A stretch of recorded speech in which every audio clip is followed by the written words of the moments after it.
jẹ́ pé ẹ̀ ń pa wá ẹ̀ ń kidnap wa ẹ̀ ń rape àwọn family wa gbogbo àwọn ẹ̀gbọ́n tó ń bẹ lókè òkun ò lè wálé ẹ̀rù ń bà wọ́n kọ́ mọ́ jí wọn gbé gbogbo express ọ̀nà Èkó ń bí káàkiri ọ̀nà Oǹdó Èkìtì káàkiri gbogbo ilẹ̀ Yorùbá Fúlàní jí wa gbé wọ́n pa wá so ìdí nìyí tá fi rò pé wọ́n bẹ́tà káwa ọ̀dọ́ ká jáde fúnra ká fight ẹ̀tọ́ wa ká béèrè right wa lọ́wọ́ àwọn people yìí so ìdí nìyẹn tí mo fi ń ṣe pé ẹni Fúlàní herdsmen ajínigbé ni o kókò lórí ilẹ̀ Yorùbá tí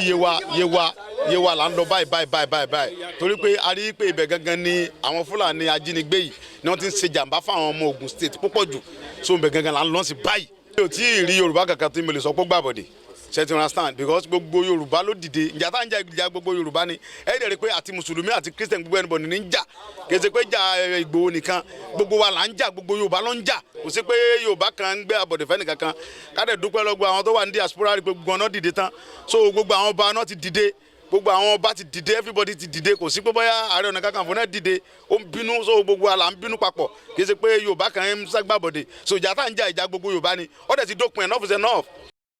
Thanks for checking out Symphony on YouTube. Please be sure to subscribe and like our videos for updates.